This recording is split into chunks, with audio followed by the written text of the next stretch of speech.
Hello, this is the Monday Agenda. The Monday Agenda today is celebrating 70 years of United Nations High Commissioner for Refugees. And with me on the program is Ambassador George Kuchio, who is the Unhcr Deputy Representative. Very welcome to the program. Thank you, sir. And also we have Gloria Kalabamu, the Vice President for Tanganyika Law Society. Is very welcome to the program. Thank you very much. Your Excellency, just to start, the viewers would be very keen to understand the 70 years of United Nations High Commissioner for Refugees. Take us a little bit back to this celebration this year. Okay, 70 years because that's about the time the United Nations High Commissioner for Refugees was formed. We are talking of the year 1950, sometime in December, to be precise, on the 14th day of December. This is when the United Nations created this office. Of course, there had been several offices that were taking care of refugee issues from the League of Nations and what have you.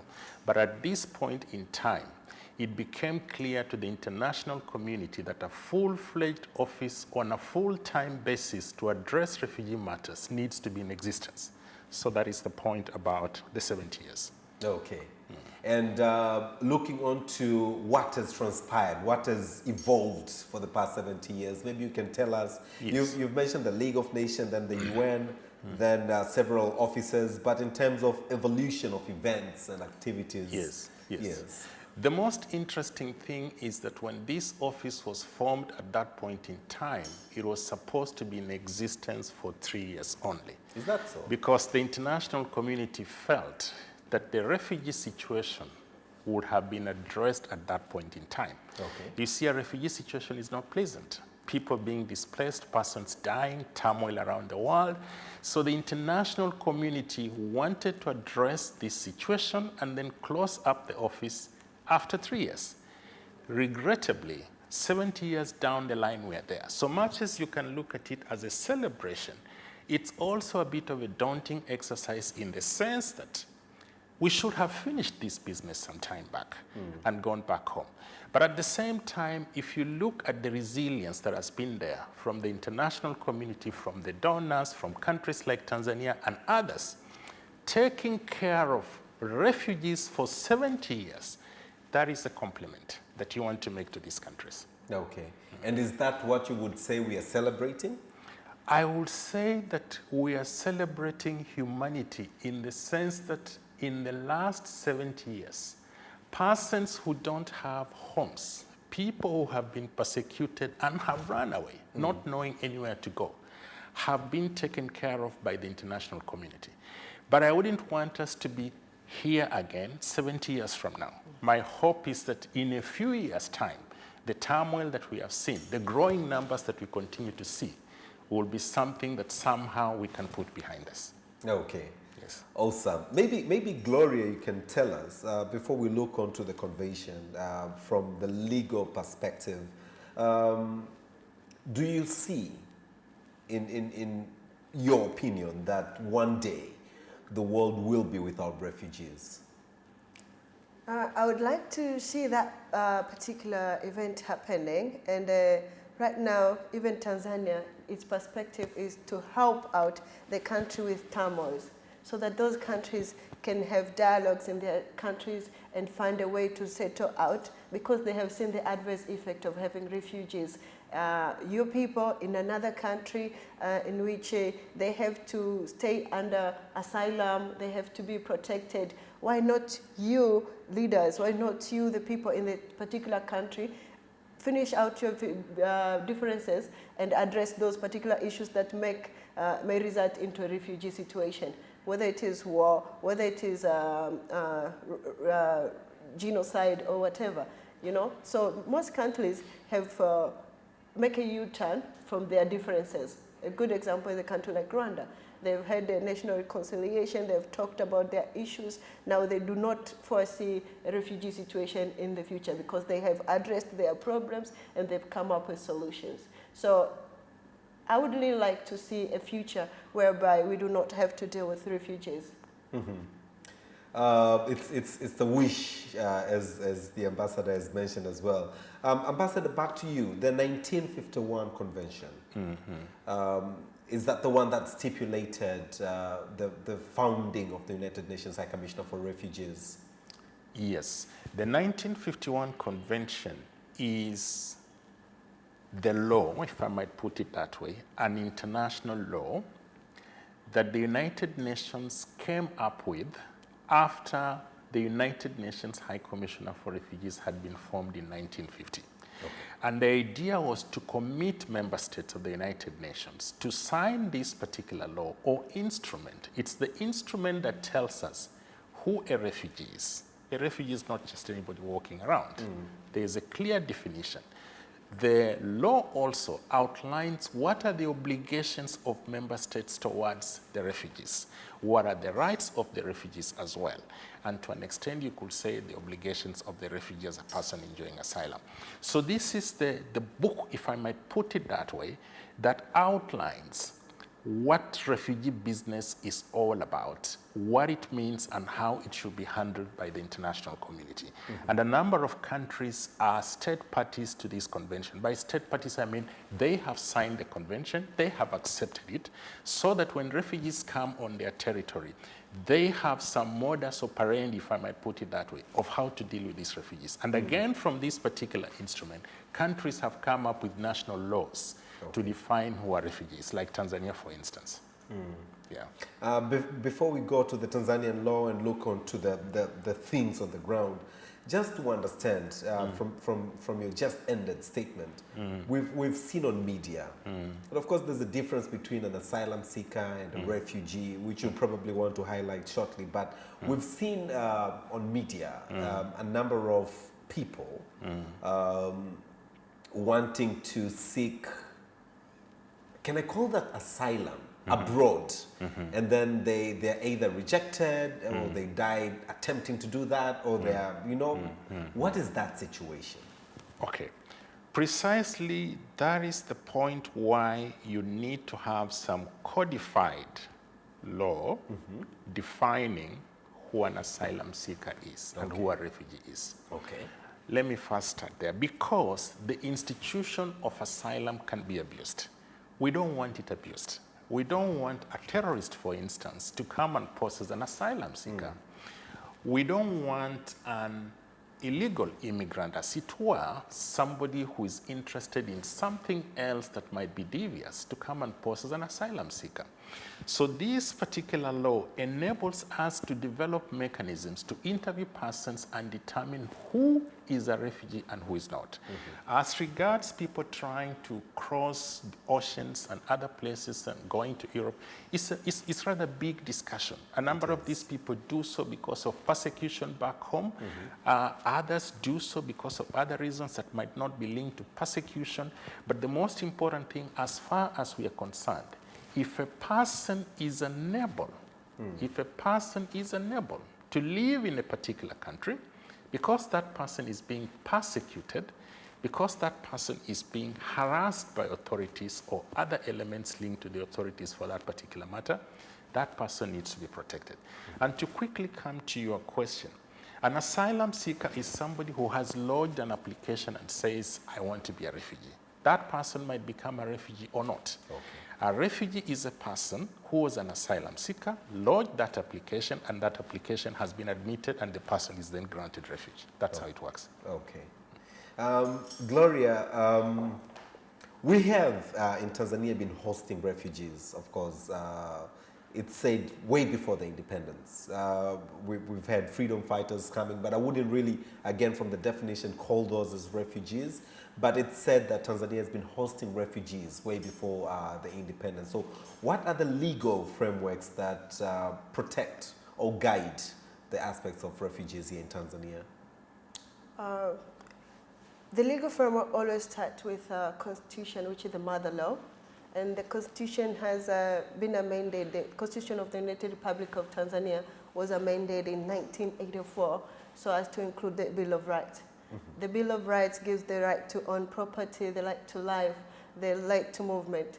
But all these rights should be according to the law of the land. Okay. Now, pre-independence, the colonial government had what we called Refugee Control and Expulsion Ordinance of 1949. Now, this dealt with the refugees who arrived in the country following the World War II. Okay. And then it controlled how they could live in the country, and if they are not following the mandate of the colonial government, then they could be expelled back to the European nations. Most of them came from the European nations which had lost the World War II, and they had nowhere else to go. But after independence in 1966, Tanzania passed the Refugee Control Act. Now, this came after our independence in 1961, whereby the country had a policy of open door policy, which encouraged refugees to come into Tanzania, as you said, most of them for political reasons, because the late Mwalimu Julius Kambarage Nyerere had a vision whereby we can have Pan-Africanism. To him, even when they were tabling the bill in Parliament, he thought for Tanzania to enjoy its independence, other countries should also be independent. So the bill, when passed into law, it safeguarded the interest of refugees who are in the country or who seek asylum in the country, whether they were political asylum seekers or they were normal civilians. And it put out designated areas where they could stay. But by then, there were more freedom of movement, and you could easily get permits to move out of the camp and pursue employment opportunities. And some of them even received the training and education in the country. Fast forward to the 1990s, Tanzania found itself receiving a lot of refugees following the Rwanda genocide and the Burundi civil wars and the DRC Congo civil unrest. It received over 1 million refugees, which was a big number for a country to handle because of security reasons and the manpower that was involved and the economic needs that needed to be put forward.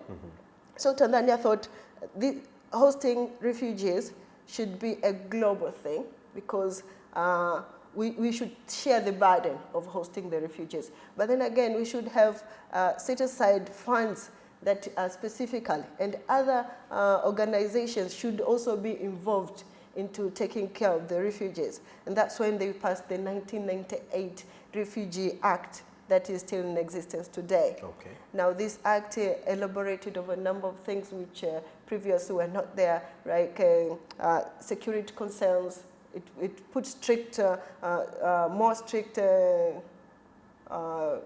should say, rules on arms, owning arms and using arms for refugees, because then some of them were militant groups from their countries of origin. Okay. So it puts more strict rules on that. But then again, it established what we call the National Eligibility Committee. Now, this committee is there to make sure that every individual that's seeking asylum in Tanzania can be interviewed by the National Eligibility Committee, and if they pass to get the status of a refugee, now they can then become refugees.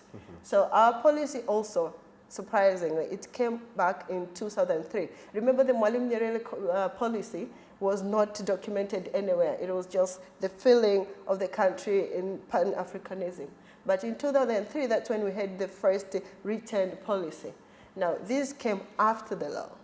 And generally, it came like to address issues maybe that were wrong with the law, or were not much known, or were not much more amplified in the law. Okay. You see? So this came later on, but does it mean maybe we need to amend that law or not?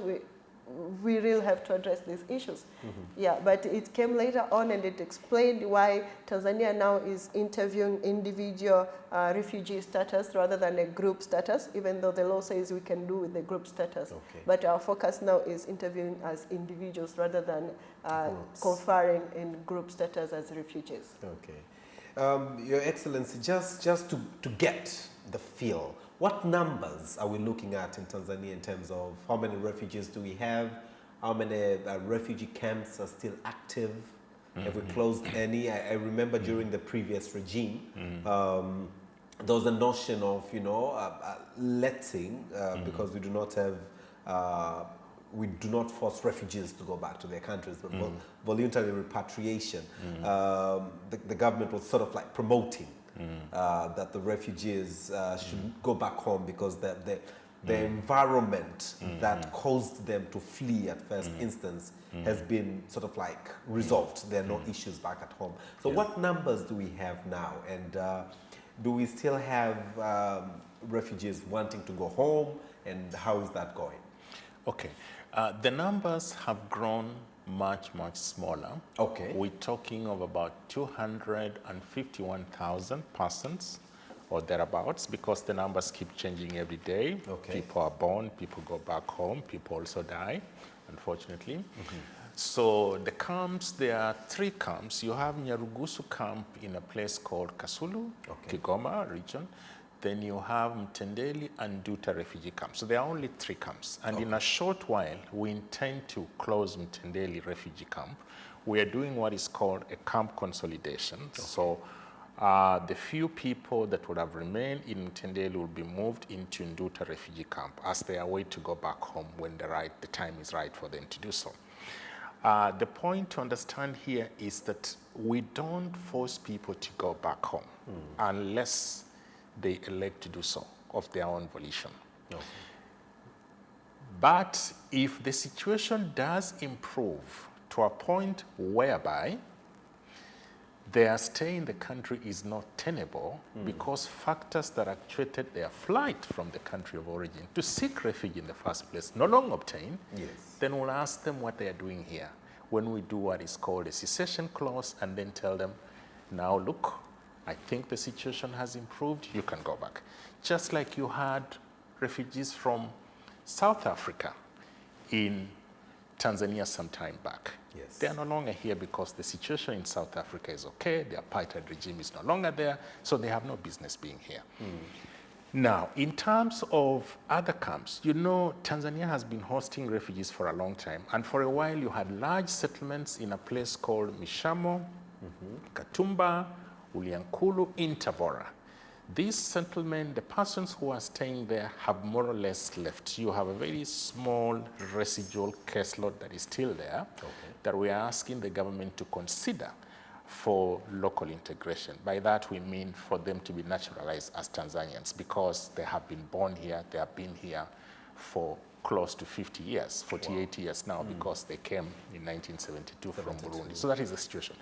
As regards going back home, we are now in the middle of a voluntary return to Burundi. And since February 2017, over 130,000 people have been assisted to go back to the country of origin, Burundi.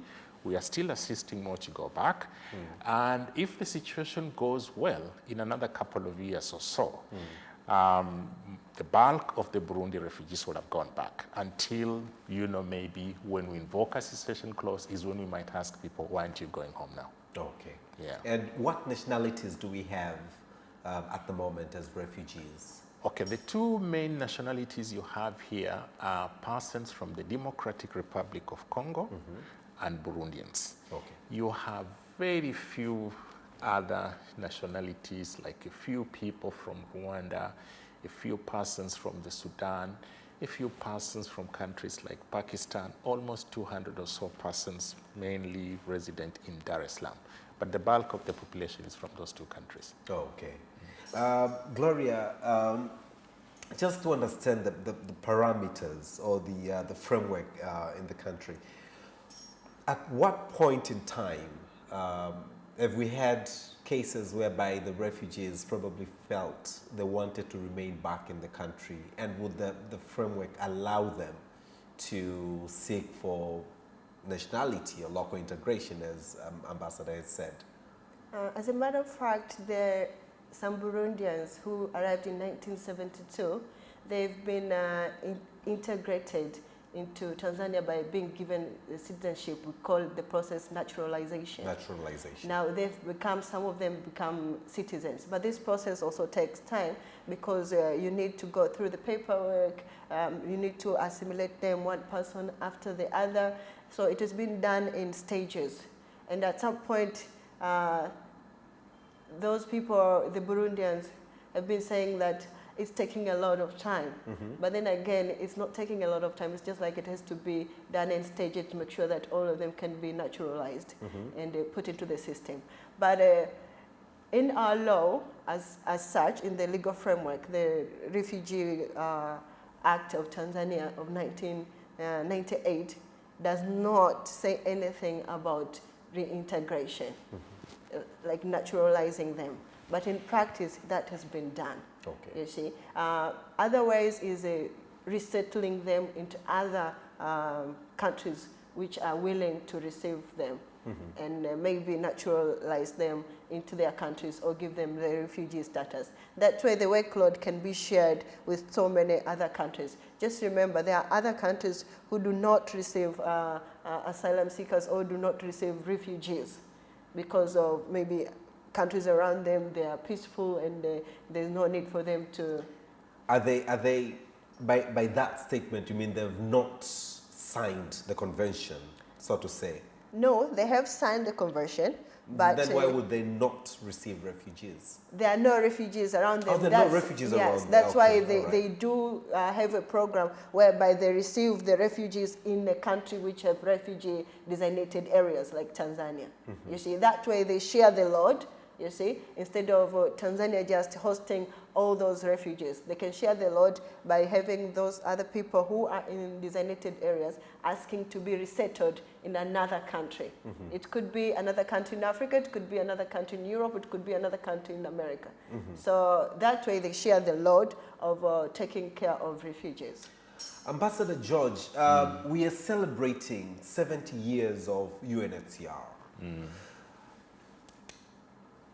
Looking on to over 82 million people displaced globally, really, I really am trying to see the efforts that have been put. You know, we've explored a little bit about Tanzania, looking on to other countries globally, but what is there to look up and say, yes, we are really proud that we've made these strides? I think I'll probably go back and echo what then High Commissioner for Refugees, Mr. Guterres, who is now the Secretary General, said some time back. Yes. He said that the situation we are facing now, we are seeing unprecedented numbers, and the expectation that the humanitarian community, the NGOs and the UN, as it were, will take care of this problem is no longer tenable. The expectation now should be for countries to ask themselves, why do we have these high numbers and why do they keep going up?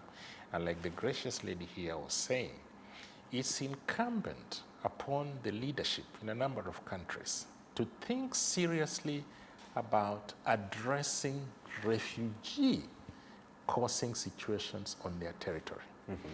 There is no pride in celebrating 70 years with 82 million displaced persons. That's too huge a number. It is. So I would really urge member states. And when we talk of the UN here, we're actually talking of member states. Correct. Which includes Tanzania and other refugee-producing countries.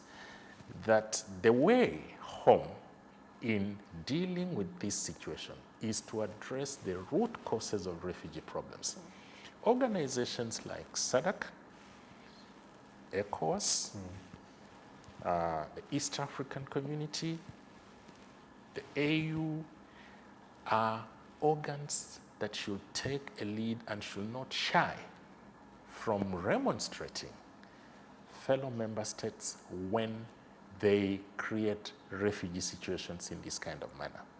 That is the way to go about it now. Of course, the humanitarian community will be there to try and help. But it's like a drop in the ocean when you're dealing with these huge numbers. There has to be a change, a strategy, a change of tact in addressing refugee situations.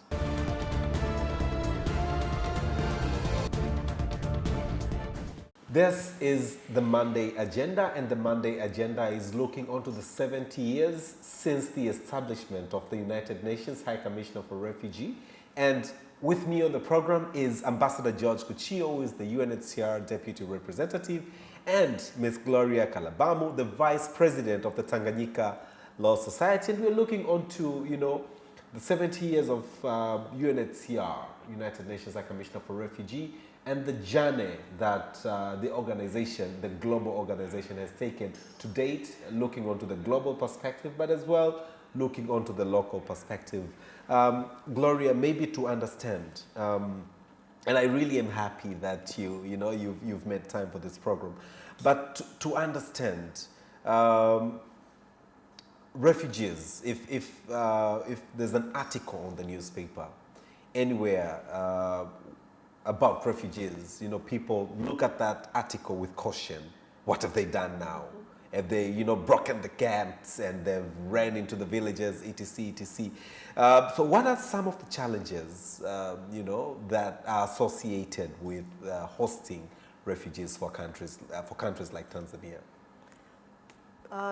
There's several challenges. Some might look perceived and some are the reality. For instance, the environmental degradation challenge. In most of our camps, people, the refugees need to cook for themselves, for example. Now they need to collect firewood in neighboring areas so that they can go and cook for themselves. So most local communities have been really lamenting about the environmental challenges that results. But then again, there's land that would have been used by local communities but has been assigned for refugees.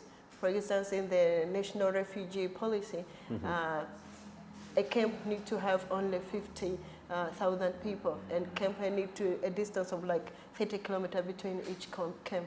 This means that we have to have more camps so that one particular camp is not overflooded with people and can lead into environmental issues. But while we are solving the environmental issues, we get into trouble with taking more land for the local communities.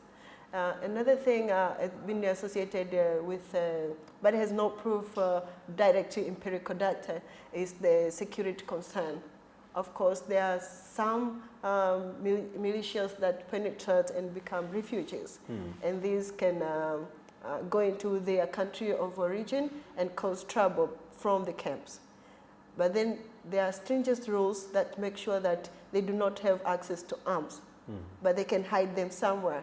And in Kagera region, for example, in the past, there have been so many complaints of having refugees who, with arms, are robbing the people, especially in the bus movement and everything. So these are kind of the challenges that, as a country, we encounter. But let's not also forget the economic toll into the country. You see, Tanzania had to host them, the refugees, and it has to use some of its budget either for the refugees directly or for the local community, making sure that maybe protection to security concerns are covered and more protection has been assigned to those areas according to the needs. So these are some of the challenges that we get from having refugees in the country. Gloria, back to you again. You know, I've asked His Excellency the Ambassador this same question that I really want to ask you. Looking back into the refugee situation in Tanzania, and this being the 70th anniversary of UNHCR globally, what as a country are we celebrating? Well, as a country, we are celebrating our humanity, that we were able, through those 70 years, we have been hosting, because I told you the first pre-independence law was passed in 1949 to host some Europeans which came to the country. So we have been doing this for more than 70 years, actually. With 49, that makes it around 72 years, you see. So we are good human beings who are taking care of our neighbors. We're keeping the Pan-Africanism spirit very bright and shining, you know. So we are celebrating of being humane enough to take care of our brothers and sisters from other jurisdictions. You see, that's what we are celebrating. We are not celebrating the fact that they have to come. That's what we're not celebrating. We could rather they didn't come and they have peace where they're coming from. Your Excellency, George, she's spoken of the challenges, and I was hoping maybe she could have expanded to speak of the benefits as well, but let's hear that from you. Yeah, okay, maybe just a couple of words on the challenges before maybe I look at the benefits. Sure. You see, the challenges are there, like Madam here has outlined, and they are serious challenges. But I want to say one thing. We in UNHCR say we protect people from persecution. Yes. We don't protect people from prosecution. If you have a refugee here who is a bad element, who is picking up a gun, who is going to steal, who is attacking somebody, that refugee should be prosecuted like any other person. In fact, if you look at the 1951 convention that I spoke about, there are certain provisions that can lead to the refugee status of a person being taken away on account of some of these things. So I want to make that very clear, that we are not here to protect bad elements. Having said so, let me delve to another point before I directly answer your question. That one thing that we don't realize is we look at it as they, the refugees, and us. But anybody can be a refugee. That is the cardinal point. Anybody can be a refugee. Any person can find him or herself in a situation whereby that person has to flee.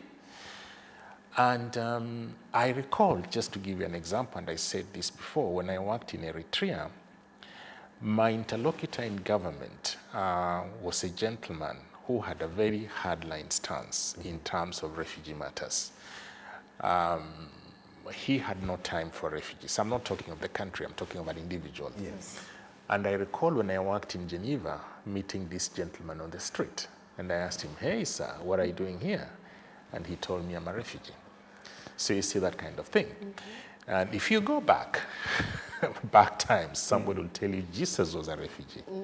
Muhammad was a refugee as well. So this refugee situation, let's look at it as something that can catch up with people who never intended to be refugees. That having been said, we should do all that we can to avoid refugee situations. We don't want refugee situations. We want them to be done away with, like the mandate of the office that was 3 years. The international community has to work and stop these refugee generating situations. In terms of benefits, refugees can come with a lot of benefits. There is a poster, big poster, you probably have seen it. It says something like, a bundle of belongings isn't the only thing that a refugee brings to his country. Yes. And it talks of a man called Einstein. Einstein was a superb scientist, the man who was involved in the nuclear, whatever, formation and things like that. He was a refugee. So refugees can bring in lots of benefits. Within the refugee population, it's not just people who are beggars or something like that. They are professionals like you and I. They are teachers, they are nurses, they could be doctors and other people. And the knowledge of these persons can be tapped on in terms of bringing development in a country where they go. Now, a number of Western countries seem to have seen that potential more than us on the African continent. Because there is something called resettlement. There are 3 solutions to a refugee. The first one, of course, is we want the refugee to go back home. Yes. The second one is what we alluded to. The refugee could be integrated or naturalized, in the country where the refugee is resident. But the third one, which you perhaps are not aware about, every year, thousands of refugees are resettled from the African continent. I think the quota now is about 50,000. It used to be 90,000. It's now coming down to about 50,000 persons are resettled. They immigrate permanently to countries like Canada, the United States of America, European countries, Belgium, Sweden, and other countries. And they go in these countries being helped by those countries. But after these countries have also seen the potential in these persons that can be tapped on to make their life a better life. And this is something we should think of, that when we have refugees here as a population, What is good in that population that we can use in terms of developing our countries? But ultimately, I want to say that the refugee situation should gradually and as far as practicable brought to an end at some point in the future. Excellent, Your Excellency. I'm sorry, just to Gloria, add go on ahead. that. Yes. The refugee being in Tanzania somehow also increased the number of employment to Tanzanians because they work into organizations that provide services for refugees. Okay. You see, and they also get market to the local people. Some of their goods can be bought by those organizations and they can be distributed. But these other the refugees also need other essentials which they can get from local markets around there. Okay. And as well as you know, like interact and maybe get somebody to marry at some point. At what particular point, because I beg to understand that the refugees are not supposed to be working, they're supposed to be taken care of by the host country. And probably the issues of intermarriages as well. Maybe you can expound on that? A refugee stays in a designated area. Correct. But the right to work is not taken from them. Actually, the law allows the person to work. What you need is to have a permit which will allow you to pursue your vocation. Okay. Also, you can even study outside the camp, so long as you have the permit that allows you to actually go and do something. Okay. So it's not like they're supposed to stay in camp in designated area all times. Okay. You see, they can have permits that allows them to work or that allows them to pursue further education. All right. So during those periods, they can also get married to somebody. I know a person who married a Chaga, and he was a Burundian. All right. I mean, well, you don't know where your lucky Prince Charm is. Gloria, what then needs to be done by our legal systems, our legal framework that ensures or to ensure that you know, we are in line with the international or regional, as Ambassador had mentioned, you know, these frameworks, the SADC, the ECOWAS, that our systems are, I wouldn't say compliant to, but are in parallel vision to those of regional and international frameworks? First off, I if could like... at all they're not. Yeah. Yes.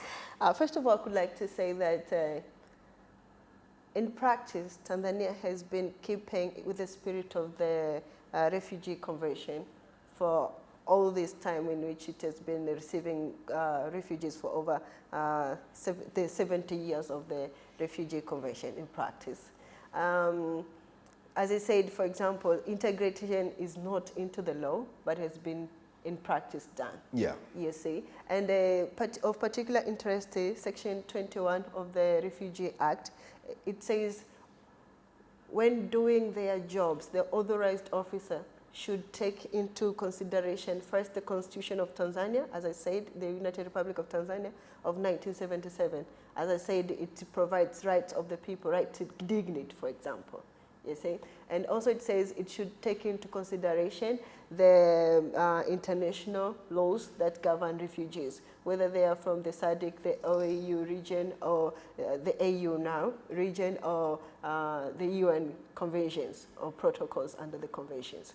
So the Tanzanian law already accepts international standards, and in practice we already practice the best practice under the Refugee Conventions and the Refugee Act. That notwithstanding, I would also like to see we have clear-cut regulations on several matters. For example, if we say the refugees have to be interviewed individually under the National Eligibility Committee, you see, we should see how this committee works in a regulation, and we should also see how the chain of appeal after my application has been denied for refugee status, I can appeal to the minister. And the minister can just deny it on national security reasons. We should also see what would amount to national security reasons in the perspective of our country in Tanzania. I know it is also allowed under the Refugee Convention that you can deny a person due to national security reasons. But these national security reasons should be at least expounded on. We should know what are they, you see. And another thing, since we already have a policy that came after the law, now it's about a good time to merge the policy and the law so that they can, you know, like be harmonized, working in tandem. But all in all, I would say we have been doing pretty well in being humane enough to our fellows. Ambassador George, this would be my very last question, and basically you've mentioned it somehow during the explanation, but celebrating 70 years of UNHCR, in your vision, wishful thoughts, how do you see the next 70 years of United Nations High Commissioner for Refugees? I am a bit of an optimist, and I think in the next 70 years, we shouldn't be talking about UNHCR or large refugee situations. We should be talking about something else. I know biblically, as a Christian, the Bible talks of turmoil, and more turmoil toward the end. More but I think the international community and the world is improving. If you look at some of the countries that have been, I'm now talking of the African continent, involved in refugee-generating situations, this is more or less petering out. If you look at a country like Burundi now, peace is being attained in that particular country. The gracious lady here mentioned Rwanda, for example. We have countries that Tanzania hosted all those years, from apartheid, South Africa, Mozambique, Namibia, Zimbabwe. Situations kind of have changed. And I think democratization is kind of taking root with civilization and people going to school. Things are being turned a bit differently. So I'm optimistic that the situation should change. Obviously, 70 years from now, I'll not be there.